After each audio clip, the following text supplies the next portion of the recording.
I trusted my wife completely. 32 years of marriage will do that to a man. So when my neighbor stopped me last Thursday afternoon and asked, almost casually, "Hey, why does your wife leave with him every day around 3?" I laughed at first. Then he described the car, the time, the direction. That night, at 3:07 p.m., I watched from my window and my hands started shaking. I didn't confront her that afternoon. I don't know why. Maybe it was shock, maybe denial, or maybe the simple fact that after 32 years your mind refuses to accept certain ideas. I stood by the living room window, the same one we picked together when we remodeled after the kids moved out, and I watched the clock on the microwave tick from 3:05 to 3:10. She moved calmly through the house, grabbed her purse, kissed me on the cheek, and said, "I'll be back before dinner." Her voice didn't shake. Mine did when I said, "Okay." I watched her walk down the driveway. I noticed things I'd never paid attention to before. The way she didn't look back, the way she checked her phone before opening the passenger door of a dark blue sedan parked across the street. Not our car. Not anyone I recognized. The man inside didn't get out. He leaned over, said something, and she laughed. Then she got in. At exactly 3:12 p.m., they drove off together, heading toward Maple Avenue, the same direction my neighbor had mentioned. I stood there long after the car disappeared, feeling like the house had shifted under my feet. When she came home that evening, I tried to act normal. That was harder than I expected. Every sound felt louder.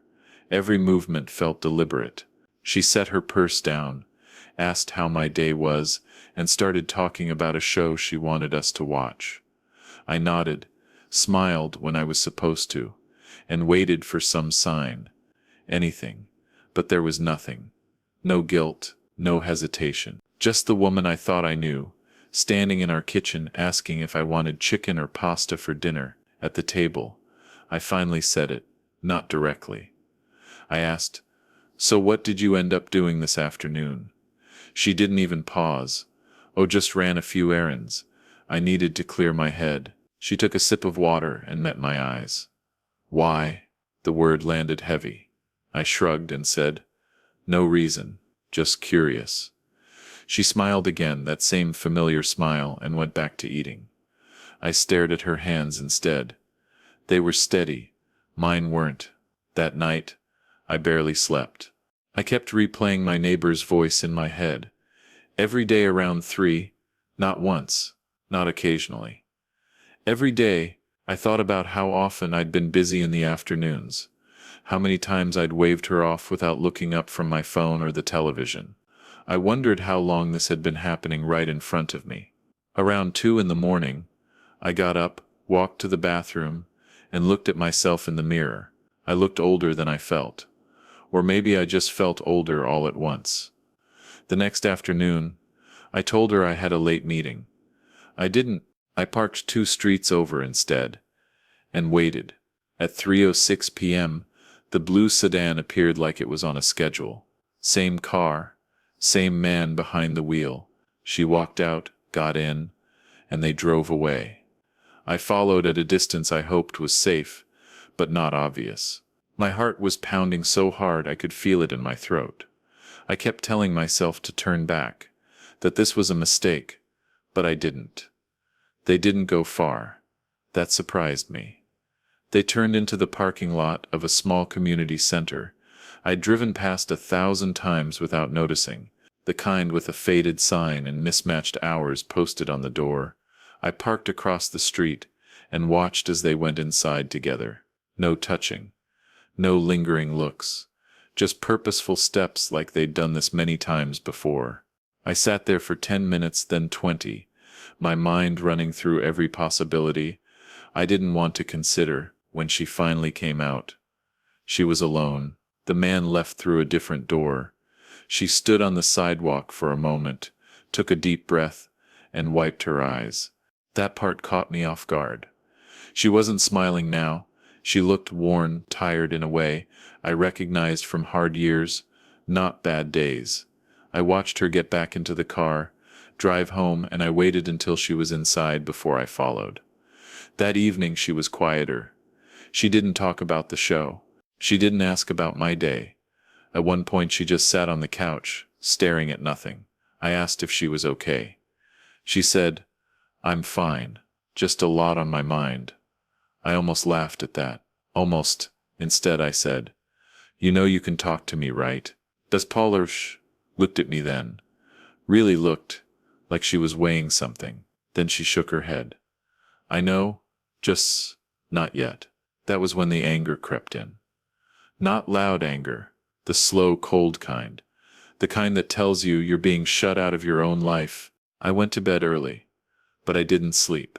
I listened to her move around the house. The familiar sounds suddenly unfamiliar. When she finally came to bed, she stayed on her side, facing away from me. She used to reach for my hand without thinking. She didn't that night. The next morning, I called my neighbor. I told him I appreciated the heads up. He hesitated, then said, "I wasn't trying to start trouble. I just thought you should know." I asked him how long he'd noticed. There was a pause. Couple of months, maybe more. Months. I thanked him and hung up before he could say anything else. My hands were shaking again, and this time I didn't try to stop them. By the afternoon, I'd made a decision. I was done guessing, done watching from windows and parked cars. When 3 p.m. came around, I sat at the kitchen table and waited. At 3:05, she grabbed her purse. At 3:06, she kissed my cheek. At 3:07, I said, "I know you leave with him every afternoon." She froze. Just for a second, but it was enough. She slowly turned around, her face pale, and said quietly, "Who told you?" She didn't raise her voice. That's what unsettled me the most. She just stood there, purse still hanging from her shoulder, keys clenched in her hand like she'd forgotten what they were for. When she asked, "Who told you?" it wasn't anger I heard. It was resignation. Like someone realizing a door they'd been holding shut had finally opened. I told her the truth. I said, "The neighbor asked me why you leave with him every afternoon." She closed her eyes for a moment, the way people do when they're bracing for impact. "I didn't want you to find out like this," she said quietly. She set the purse down, slowly, deliberately, like any sudden movement might make things worse. I waited for the explanation I'd been dreading, an apology, a confession. Some version of "I'm sorry," but instead she surprised me. She said, "If you're going to know, then you need to know everything. But not like this. Not in 5 minutes." Standing in the kitchen, I asked her where she was going. She hesitated, then said, "The same place, the community center. Come with me."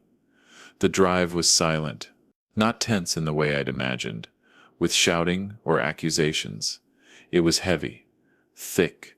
Every mile felt like a test of whether I really wanted answers. I kept thinking that if this was an affair, she wouldn't invite me along, but then I reminded myself how little I seemed to know anymore. When we parked, she didn't reach for the door right away. She looked at me and said, "Whatever happens in there, I need you to listen before you judge." I nodded, though I wasn't sure I could promise that.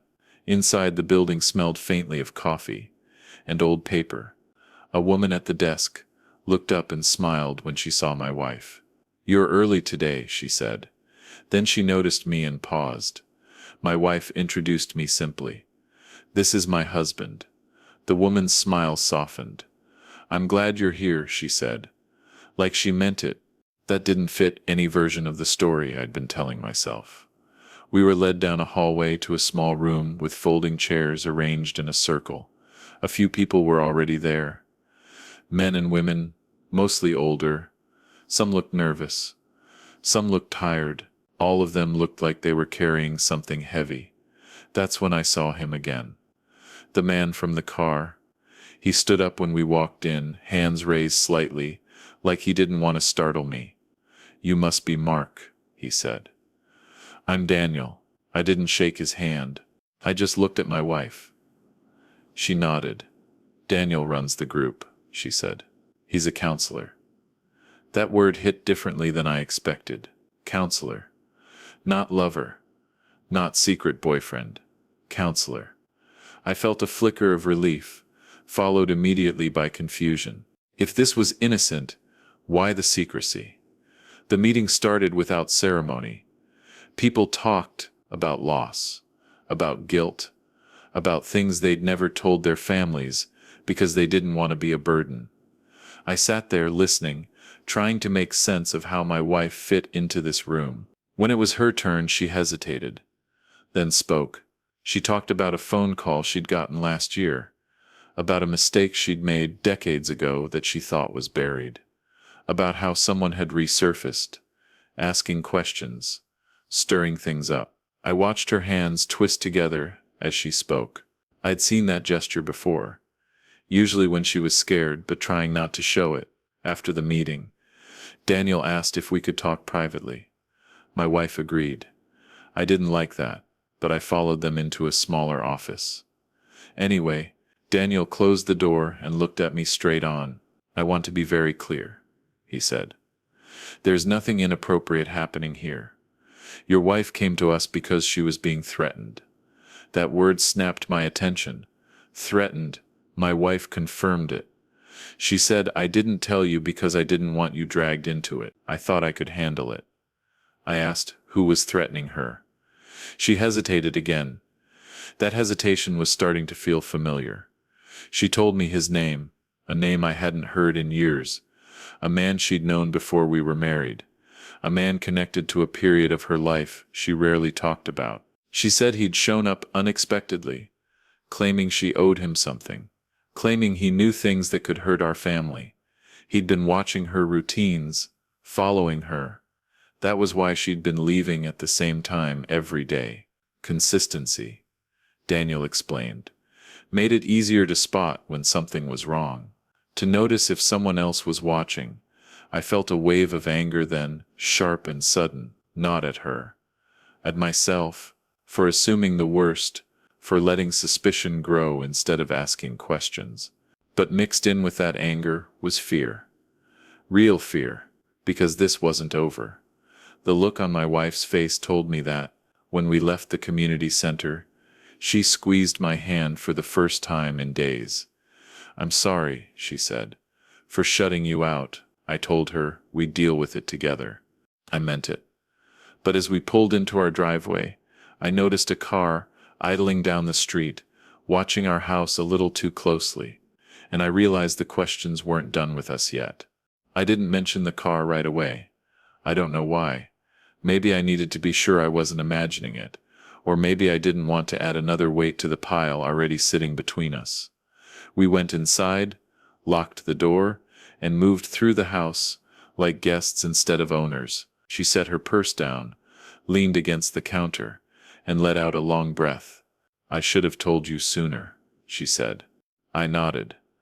It wasn't the time for blame, not yet. We sat at the kitchen table, the same place we'd eaten dinner the night before, pretending everything was fine. She told me more then, about the man from her past, how he'd reached out at first, like it was nothing, just a message, then another, then calls she didn't answer.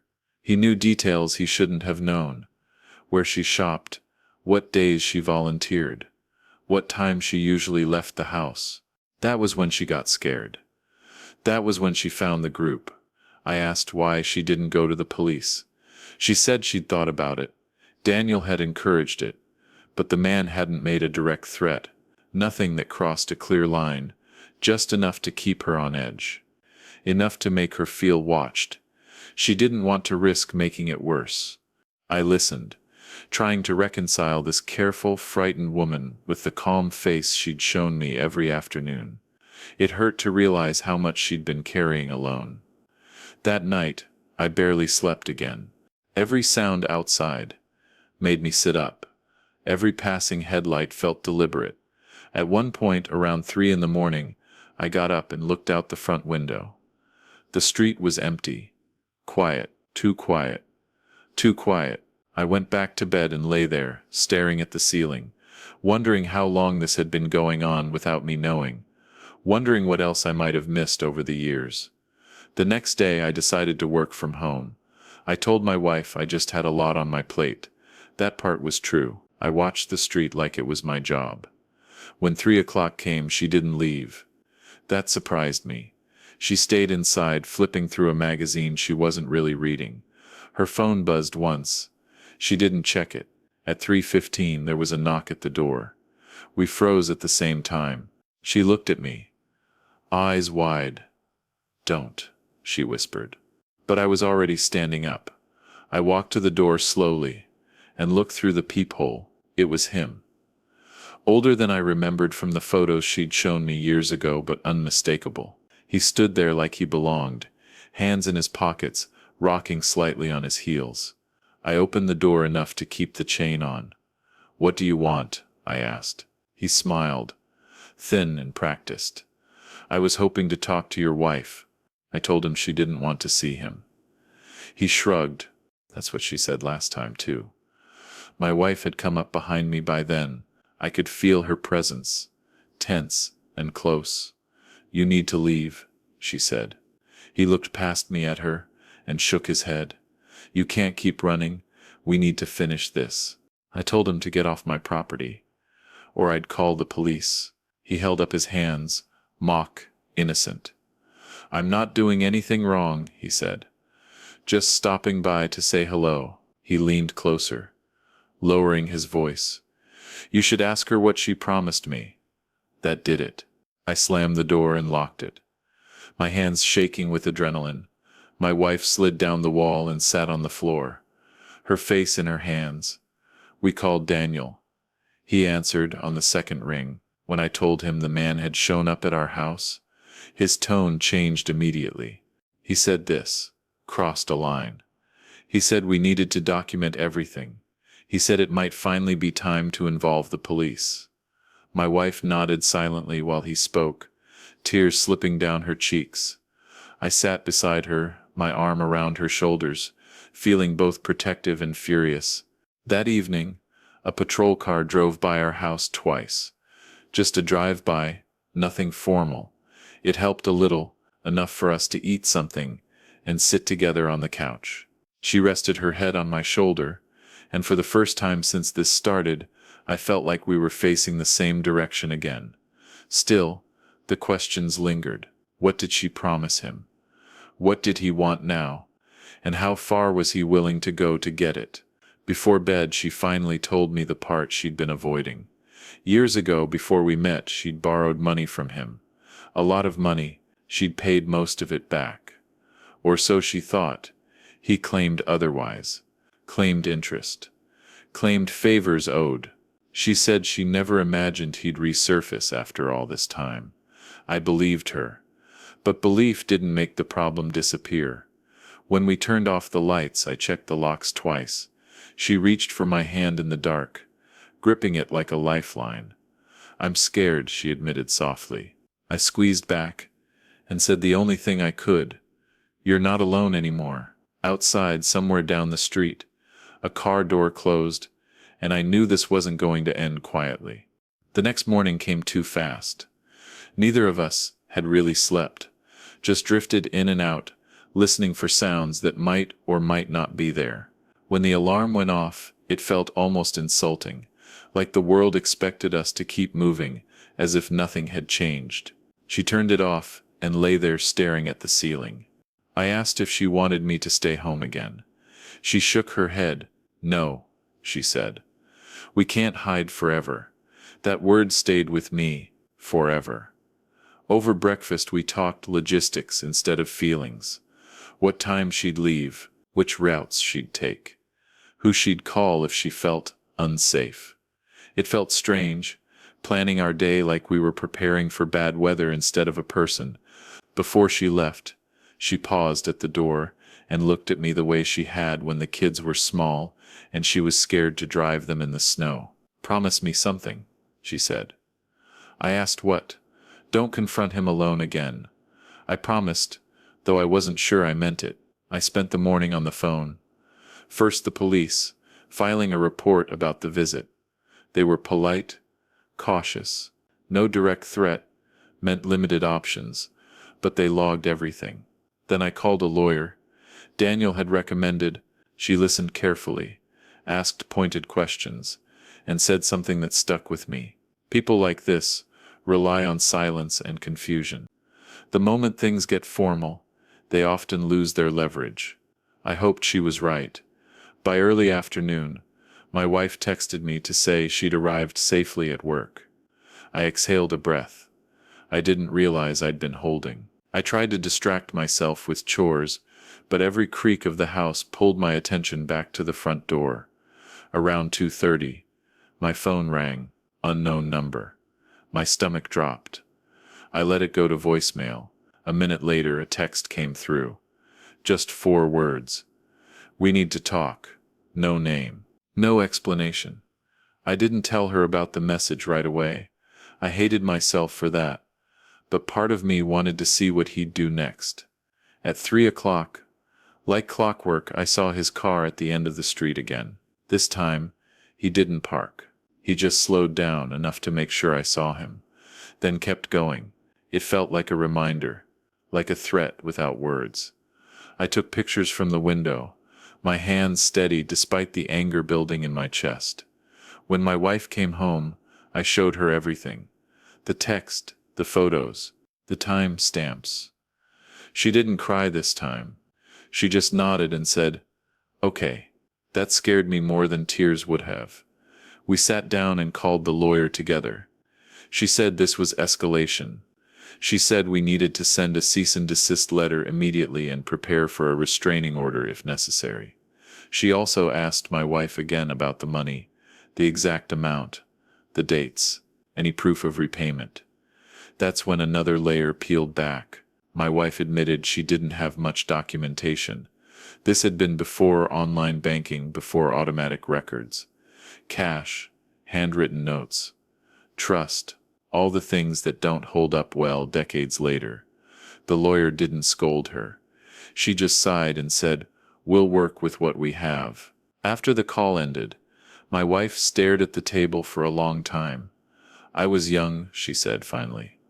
"I thought once it was paid, it was done." I reached for her hand. "You didn't do anything wrong," I said. I wasn't entirely sure, but I believed it mattered that I said it. That evening there was another knock at the door. This time we didn't answer. We watched from the hallway as his shadow shifted on the porch. He knocked again, harder. Then he spoke through the door. "You can't ignore this," he said. "It's not going away." I called the police while he was still there. He left before they arrived, of course. They took another report, advised us to call immediately if he returned, and left us with the uneasy quiet that followed. Later, as we were getting ready for bed, my wife said something I hadn't expected. "What if he's right?" she asked. "What if I do owe him something?" I turned to her. "Do you?" She thought for a moment, then shook her head. "No, I don't. I paid what I agreed to pay. The rest is just him trying to scare me." Hearing her say that out loud felt important, like a line being drawn. The next day brought a new development. Daniel called to say another woman from the group had been contacted by the same man years ago. Different story. Same pattern. Old debt, vague threats, persistent pressure. He'd backed off once lawyers got involved. That was the first real hope I'd felt in days. We shared that information with our lawyer, who sounded cautiously optimistic. "Patterns matter," she said.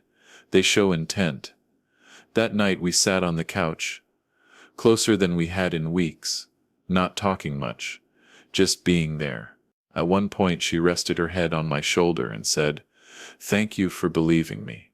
I realized then how close I'd come to losing that trust, not because of anything she'd done, but because of what I'd assumed. I kissed the top of her head and said, "I should have asked sooner." Around midnight, my phone buzzed again. Another message from the same number.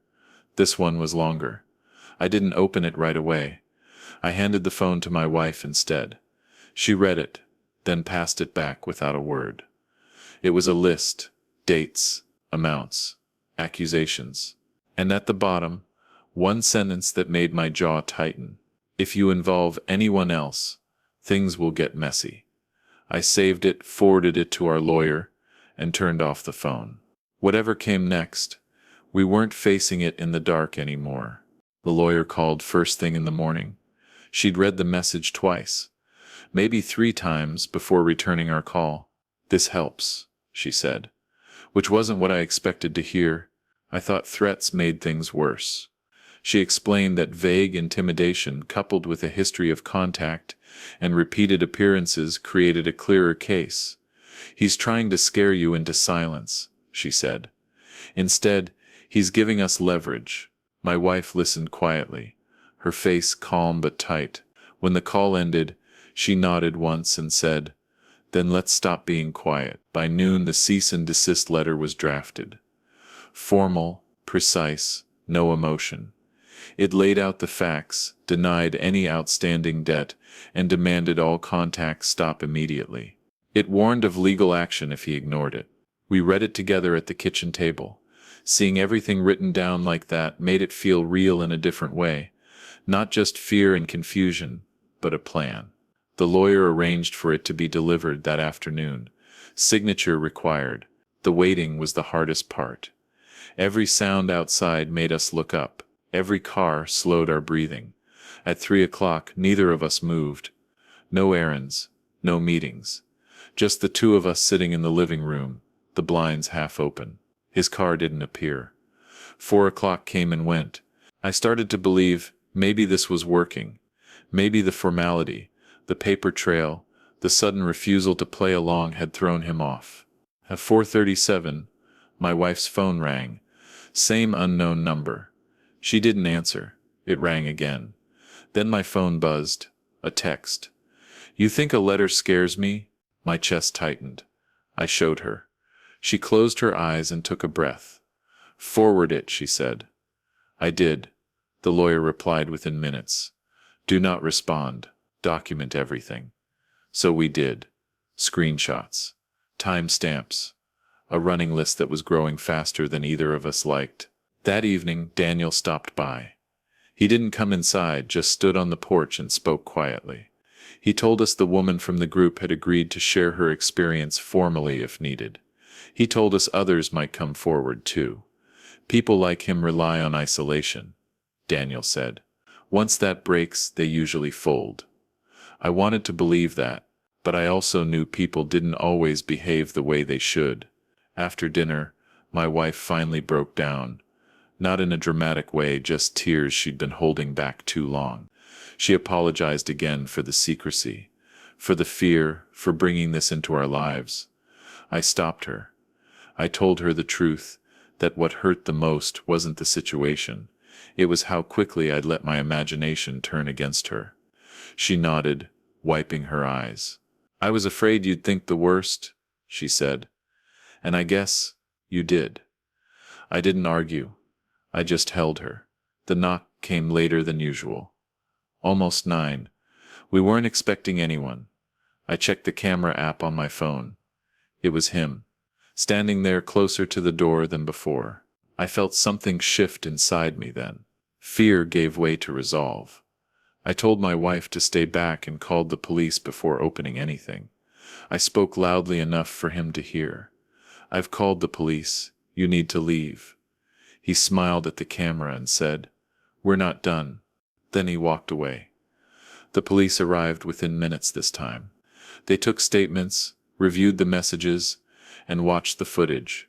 One of them nodded slowly and said, "This is getting into harassment territory." That was the first time anyone official had said it out loud. They advised us to file for a temporary restraining order in the morning. We agreed immediately. After they left, the house felt quieter than it had in days. Not peaceful, just emptied of adrenaline. We didn't sleep much. At dawn, we sat at the kitchen table again. Coffee untouched. She reached across and took my hand. "No more secrets," she said. I squeezed back. "No more assumptions," I replied. It felt like a pact. Simple, necessary. The courthouse was busy, impersonal. We filled out forms, told our story again. handed over copies of everything. The clerk listened carefully and said a judge would review it that afternoon. Waiting never got easier. But this time, it felt like progress instead of paralysis. Around 2 o'clock, our lawyer called. The temporary order was granted. He was to stay a set distance away and cease all contact immediately. Violation would mean arrest. We sat in the car afterward, neither of us speaking for a moment. Then my wife laughed softly, almost in disbelief. I didn't think it would feel like this. She said, like I can breathe again. I smiled, feeling it too. But part of me stayed guarded. Orders were paper. People were unpredictable. That evening, we cooked together for the first time in weeks. Nothing fancy, just pasta and a shared bottle of wine. We talked about ordinary things, a show we wanted to watch, a trip we'd postponed. Life edging back into the spaces fear had occupied. When her phone buzzed, we both looked at it. Unknown number. My heart skipped. She picked it up, read the screen, and smiled. It was the lawyer. He's been served, the message read, and he's not happy. I didn't know whether to take comfort in that or not. But as we sat down on the couch, her head on my shoulder, I realized something important. Whatever came next, we weren't circling each other anymore. We were standing side by side, and for the first time since the neighbor's question cracked our world open, that felt like real strength. The first quiet day felt unnatural, not peaceful, not relieving, just strange. We kept waiting for something to happen, for a shoe to drop. The restraining order sat on the counter like a fragile shield, useful only if it was respected. My wife went to work. I stayed home again, and we checked in with each other more times than necessary. Every call ended the same way. I'm okay, but neither of us fully believed it yet. Around noon, Daniel called. He'd spoken with the woman from the group again, and she'd officially filed her own report. According to her, once legal pressure mounted, the man had changed tactics. He stopped demanding money and started threatening embarrassment instead. Old stories, half-truths, things taken out of context. Daniel said, "This is usually when they get sloppy." That word stuck with me. Sloppy meant mistakes. Mistakes meant evidence. That afternoon my wife came home early. She looked relieved but unsettled. "He didn't come near me," she said, "but someone asked questions." At her workplace, Tommy, a man she didn't recognize, had spoken to the receptionist, claiming to be an old friend, left without waiting. It wasn't a violation of the order, not technically, but it was a message. He was still circling, still trying to remind her he existed. We reported it anyway. Our lawyer agreed. It mattered. "He's testing boundaries," she said, "seeing how far he can go without consequences." She suggested we install cameras in the back of the house and motion lights along the side yard. Practical steps. Necessary steps. The kind you never imagined needing after decades of ordinary life. By evening the house looked different. Safer, maybe, or maybe just more aware of danger. That night my wife told me something she hadn't before, a detail she'd kept to herself because she thought it was insignificant. Years ago, when she'd been paying him back, he'd insisted on cash and meetings in person. He'd framed it as privacy. Now we understood why. No records, no witnesses. I felt a familiar flare of anger, but this time it wasn't directed at her. It was at the man who'd planned this long before either of us realized it. The next morning brought another call from the lawyer. The man had contacted her office directly, disputing the restraining order and claiming harassment on our part. The lawyer sounded almost amused. "That's good," she said. "It means he's reacting." She asked us to come in that afternoon. When we arrived, she laid everything out. The pattern, the witnesses, the messages. She believed we had grounds to push further, not just defensive, but proactive. "What does that mean?" my wife asked. The lawyer leaned back in her chair. "It means we stop waiting for him to slip up," she said. and start forcing him into the light.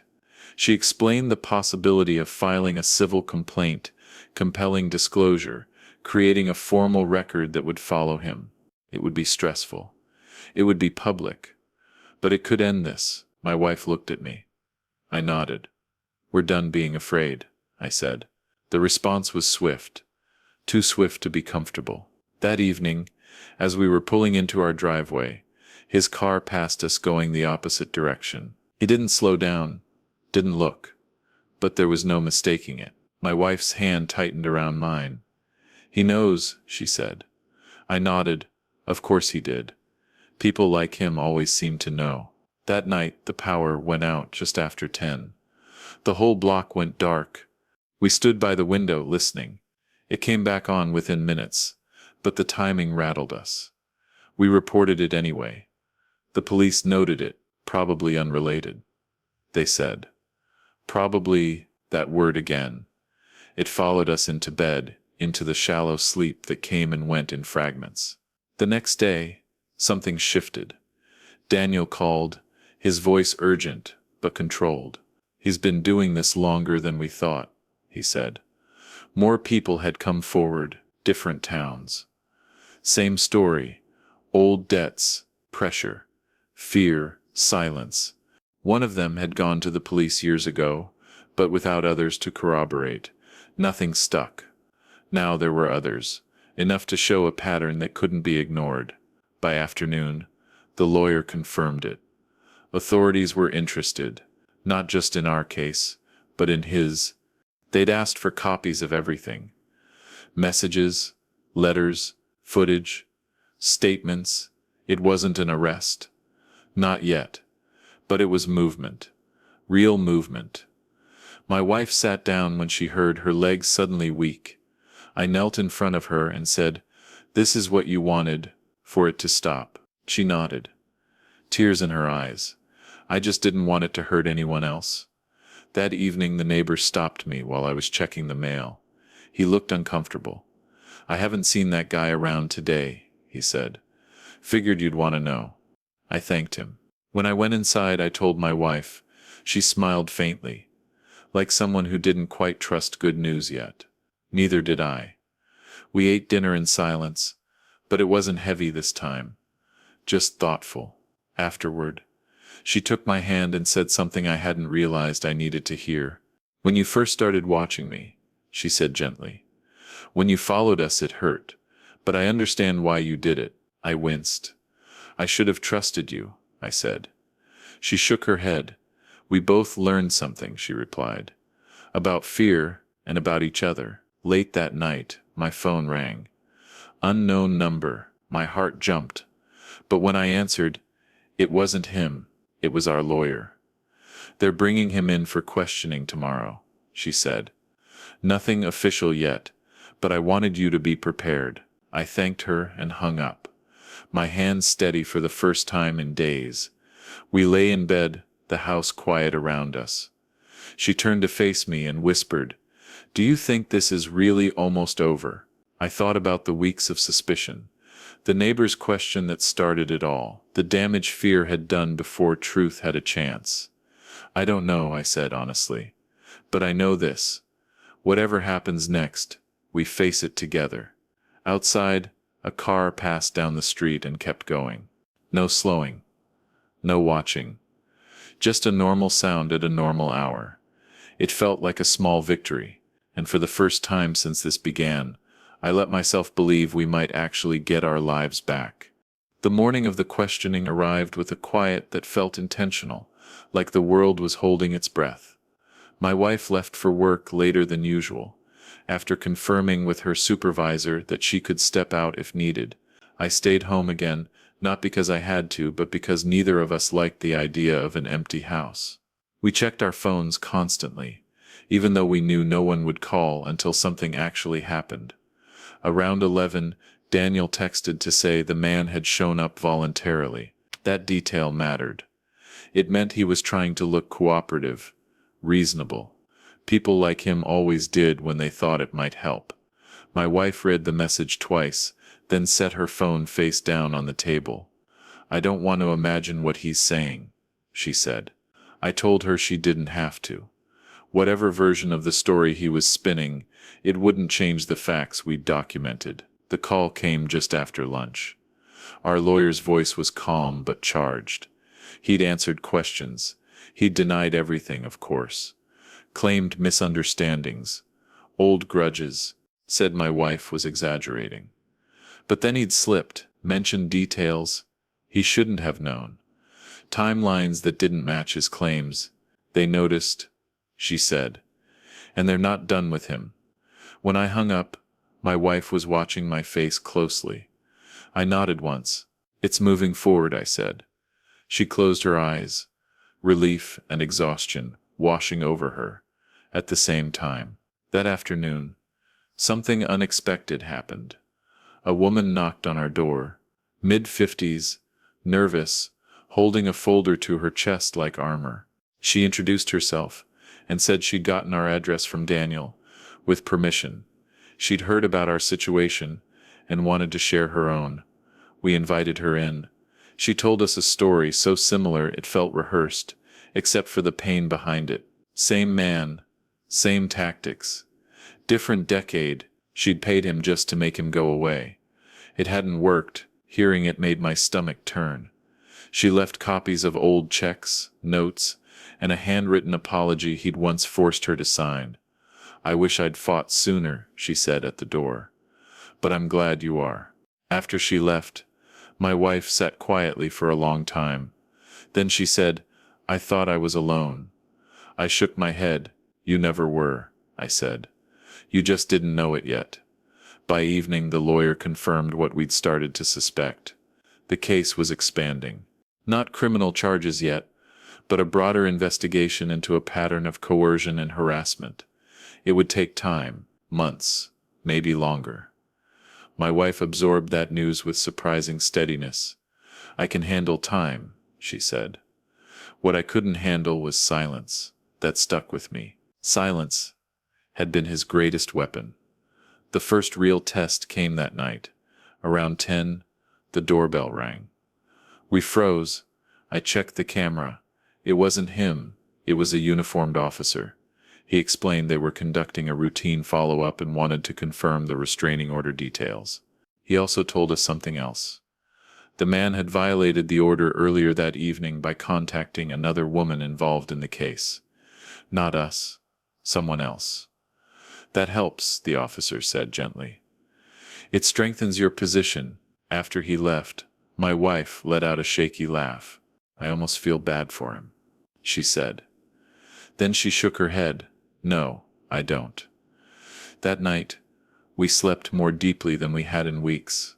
Not perfectly, but enough. In the morning, my wife woke up before me and made coffee. When I came into the kitchen, she looked lighter. Still cautious, but lighter. I want to do something, she said. I want to speak. Not publicly, not yet, but to the group, to help someone else realize they're not crazy. I smiled. You already are, I said. She reached across the table and squeezed my hand. The days that followed settled into a new rhythm. Updates from the lawyer, occasional calls from Daniel. No sightings. No messages. The house began to feel like ours again. One afternoon, as we were working in the yard, the neighbor waved from across the street. He hesitated, then walked over. I'm glad I said something, he said, quietly. I nodded. So am I. He looked relieved, like he'd been carrying a piece of this too. A week later, the lawyer called with news we'd been waiting for. The investigation had uncovered enough corroborating evidence to move forward formally. He'd been advised to retain counsel. Contact through third parties was now prohibited as well. This doesn't mean it's over, she warned. But it does mean he's losing ground. When I told my wife, she leaned against the counter and breathed out slowly. That's all I wanted, she said. For him to stop winning. That evening, we took a walk around the block for the first time in a long while. Just the two of us, hands brushing, the air cool and ordinary. Halfway around, she stopped and looked at me. You know, she said, when you followed me that day, part of me was angry. But another part was relieved, because it meant you still cared enough to notice. I swallowed. Next time, I said. I'll ask first. She smiled. Next time, she agreed.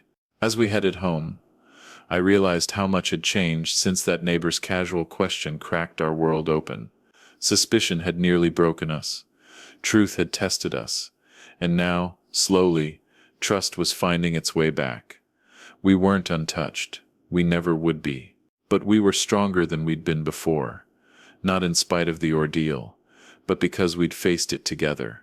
And for the first time in a long time, that felt like more than enough. Time started moving again, in small, cautious steps. Not the sudden rush back to normal we might have hoped for, but something steadier, safer. The investigation stayed quiet, which our lawyer said was a good sign. Quiet meant work was being done without interference. My wife returned to her usual schedule, though we still checked in more than before. It wasn't fear driving it anymore. It was awareness. One afternoon she asked me to drive her to the community center, not for a meeting, just to stop by. Daniel was there, sorting papers, and greeted us with a warmth that felt earned. My wife told him she wanted to speak to the group again. Not about details, not about the case, just about what it felt like to finally say something out loud. Daniel nodded. That matters more than you think, he said. I sat in the back of the room while she spoke, listening to her voice grow steadier with every sentence. I'd never been prouder of her. Afterward, a man approached us. He was quiet, maybe early 60s, with tired eyes. He thanked my wife, and said her words had helped him recognize something in his own life. As we drove home, she stared out the window, thoughtful. I spent so long trying to protect everyone by staying silent, she said. I didn't realize silence was protecting the wrong person. I reached over and squeezed her hand.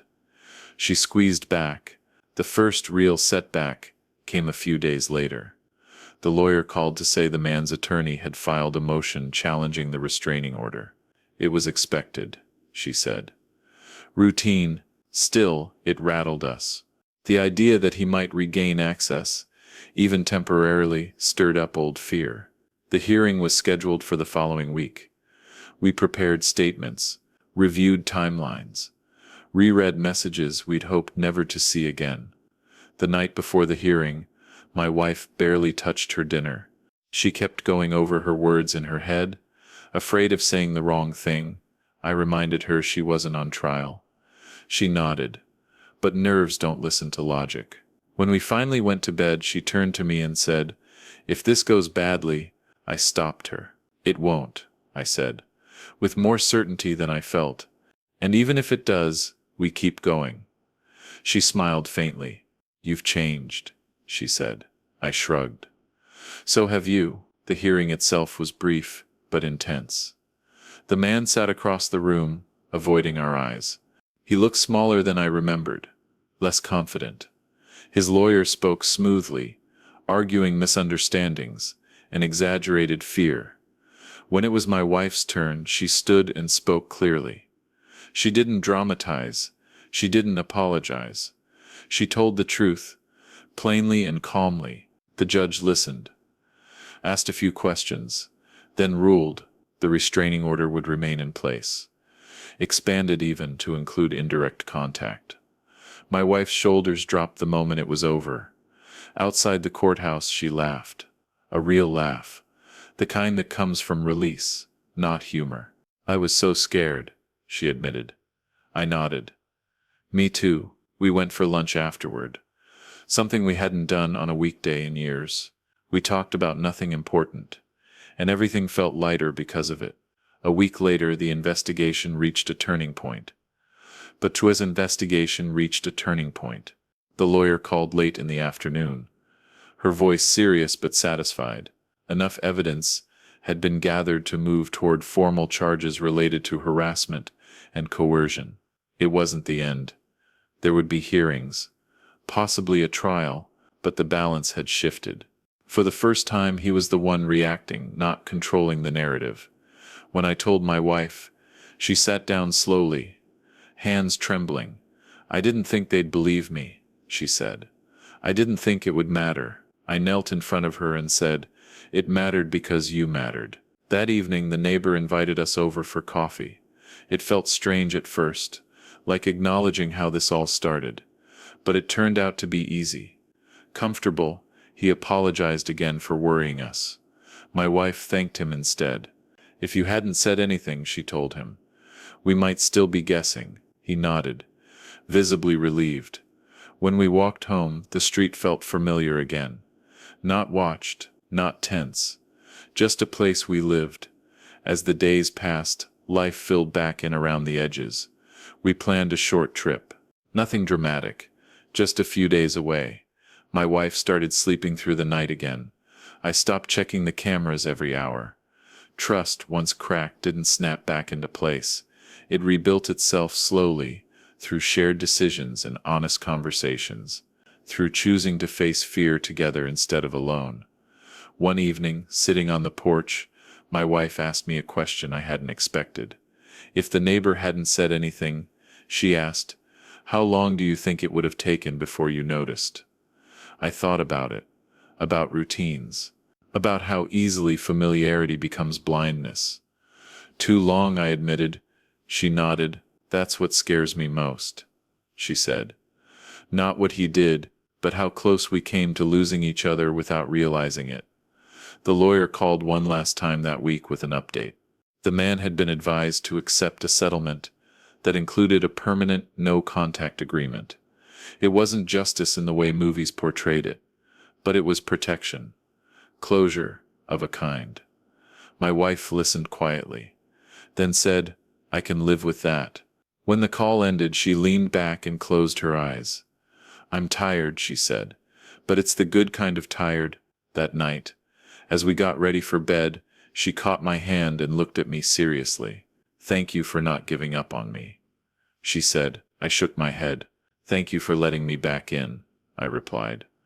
Outside, the street was calm. Inside, the house felt whole again.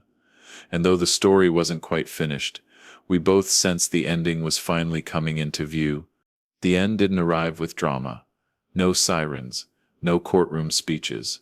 Just a phone call on an ordinary Tuesday afternoon. Our lawyer's voice was steady, almost gentle. The settlement had been signed, permanent no contact, no admissions of guilt, but no denials either. A legal line drawn so clearly, it couldn't be blurred again. "He won't be reaching out to you," she said. Ever. When I hung up, my wife was standing in the doorway reading my face. I nodded. She exhaled like she'd been holding her breath for years. We sat together at the kitchen table, the same place where so many hard conversations had happened. This time there were no papers spread out, no phones buzzing, just the two of us. She reached for my hand and said, "I didn't realize how heavy it all was until it lifted." I understood that feeling too. Suspicion, fear, and silence had weighed on both of us in different ways. Letting it go felt unfamiliar, like stepping into sunlight after being indoors too long. That evening, we took the trip we'd been putting off. Nothing far. Just a small coastal town a few hours away. We didn't tell many people where we were going. We didn't need to. The drive felt easy, filled with small talk and shared music, the kind of ordinary moments that had been missing. When we checked into the hotel, she laughed at how simple it all was. "I forgot life could be this quiet," she said. I smiled. Let's not forget again. On the second morning, we walked along the water, not saying much. At one point she stopped and looked at me seriously. "When the neighbor asked you that question," she said, and everything started to unravel. I was terrified. I nodded. So was I. She took a breath. "But I'm glad it happened." "That surprised me," she explained. "Because if it hadn't, we would have kept living side by side instead of together." I didn't argue. She was right. When we got home, the house welcomed us back. Not in any dramatic way. Just familiarity. The creak in the stairs, the way the light hit the living room in the late afternoon. We unpacked slowly. like there was no rush to be anywhere else. That night, we cooked together again, bumping into each other in the kitchen, laughing at nothing important. It felt earned a few days later. My wife spoke at the group one last time before stepping back. She talked about trust, about how easy it is to mistake silence for strength, about how asking questions doesn't mean you love someone less. Sometimes it means you love them enough to risk the answer. When she finished, the room was quiet. Then someone clapped, then others joined in. She came back to her seat and took my hand. I squeezed it, proud in a way that was hard to put into words. Life didn't turn perfect after that. We still had habits to unlearn, moments where old fears flared up unexpectedly, but we talked through them.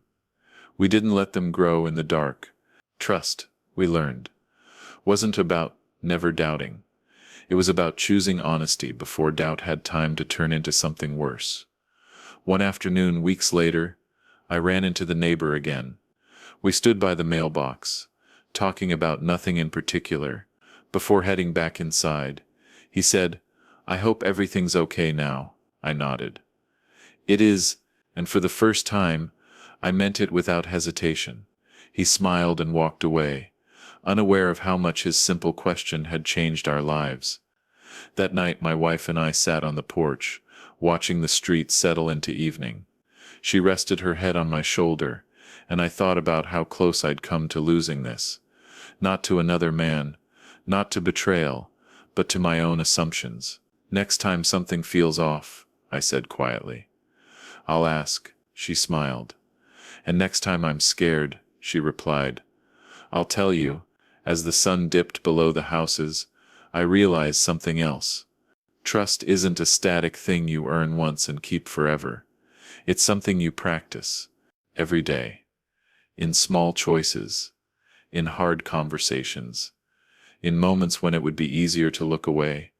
We'd learned that the hard way, but we'd learned it together. The neighbor's question had planted doubt. Fear had fed it, truth had challenged it, and in the end, honesty had saved us. Not because it was easy, but because it was necessary. As we went inside and closed the door behind us, the house felt like a home again. Not because nothing bad had ever happened here, but because we'd faced it side by side and chosen each other anyway.